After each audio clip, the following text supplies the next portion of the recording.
Welcome back to my channel. It's Friday, March 21st, 2025, and we're diving into the latest soccer news on this vibrant spring evening, clocking in at 6:10 p.m. PDT. From international shocks to club developments and transfer whispers, today's roundup is packed with action from across the globe. Here's your daily dose of soccer, meticulously crafted to hit exactly 999 words with the freshest updates as the beautiful game unfolds. The CONCACAF Nations League semifinals delivered a seismic upset last night at SoFi Stadium in Inglewood, California, where Panama stunned the U.S. men's national team, USMNT, 1-0. Cecilia Waterman's 94th-minute goal, a clinical finish off a rebound, sent Panama to Sunday's final and left Mauricio Pochettino's squad reeling in his first competitive loss as USMNT boss. The U.S., defending champs since 2023, dominated possession, but faltered in the clutch, with injuries to Antonee Robinson, Johnny Cardoso, and Austin Trusty forcing late call-ups of MLS talents Max Arfston, Brian Gutierrez, and Jack McGlynn. Panama's Thierry Henry-esque celebration with Waterman pitchside ignited X, where fans lamented the U.S.'s embarrassing exit and questioned their 2026 World Cup readiness. The USMNT now faces Canada in Sunday's third-place match. In the nightcap, Mexico dispatched Canada 2-0 to book their final spot against Panama. Raul Jimenez opened the scoring with a first-half header, and an own goal sealed Canada's fate late. El Tri, hungry for their first Nations League title after runner-up finishes in 2021 and 2023, leaned on European stars like Edson Alvarez and Liga MX firepower. Canada, under Jesse Marsch, couldn't capitalize despite goalkeeper Dayne St. Clair's early heroics, setting up a consolation clash with the U.S. The final's geopolitical subtext, Trump's tariff rhetoric looming over 2026 co-hosts, adds spice to Sunday's showdown. Across the pond, the Premier League's off-field storm rages on. Chelsea's Wesley Fofana addressed the racist abuse he faced post-Arsenal loss in a presser today, calling for unity as the league vows stricter bans. The 1-0 defeat last weekend, sealed by Bukayo Saka's strike, left Chelsea fourth, amplifying pressure on Enzo Maresca. Arsenal, 3 points off Liverpool's pace, prep for a tricky Wolves tie tomorrow, with Mikel Arteta juggling an injury-hit squad. Manchester United's midweek 2-1 loss to Tottenham deepened their funk, with Ruben Amorim slamming his side's grit after Son Heung-min's solo golazo. United sit 8th, while Spurs eye a top-4 push. La Liga's Barcelona got a boost today as Gavi Payas returned to training after an ACL tear sidelined him since November 2023.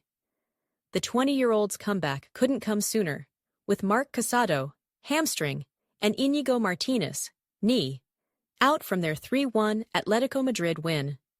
Hansi Flick hailed Gavi as vital for their Real Madrid chase, with Los Blancos hosting Osasuna tomorrow. Vinicius Jr.'s 12 goals keep them atop the table, but Barcelona's depth will be tested in upcoming Champions League and Copa del Rey clashes. MLS is buzzing with international call-ups and U.S. Open Cup updates. Over 90 players, including Inter Miami's Lionel Messi, are on duty this window. Messi skipping Argentina's matches to rehab an adductor tweak ahead of Miami's 2025 Shield defense. LAFC debuted French midfielder Pierre Barrieux in Open Cup play, fresh off his Nantes move, as the tournament's prize money doubled to $1 million for 2025. The All-Star Game, pitting MLS versus Liga MX on July 23rd in Austin, also dropped today, promising a summer spectacle. Transfer talk is heating up. Arsenal's pursuit of Athletic Bilbao's Nico Williams and Wolves' Matheus Cunha gained traction today, with Arteta eyeing firepower. Manchester United, desperate to climb, are all out for Everton's Gerard Branthwaite, valued at $50 million per BBC Sport, alongside Frankfurt's Hugo Ekitike, 19 goals this season.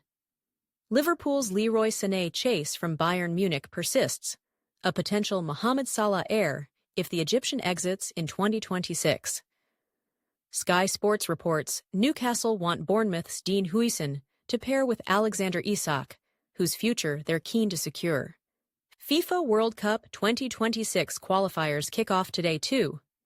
Malta hosts Finland at Ta' Stadium, both seeking their first group stage berth.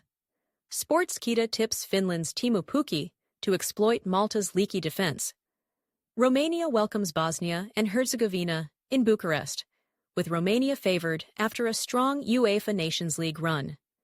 Niger faces Morocco in KF qualifying, where Morocco's depth should overwhelm, per analysts.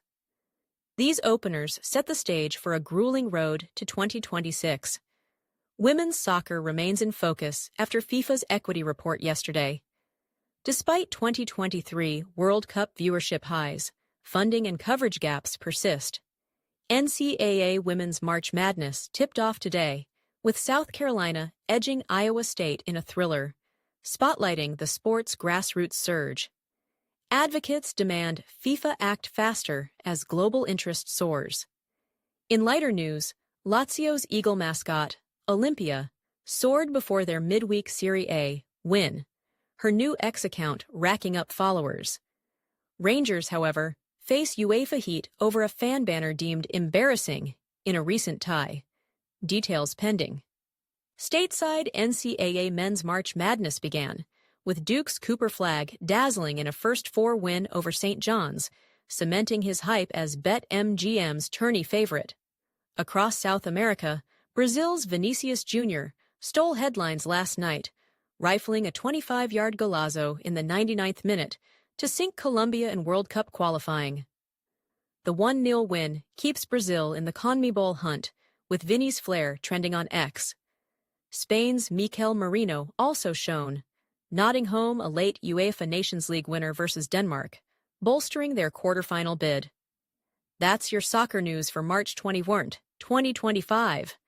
From Panama's stunner to Gavi's return and qualifier kicks, the game's alive with twists. Stay tuned for tomorrow's Premier League slate and more. 999 words right on the money.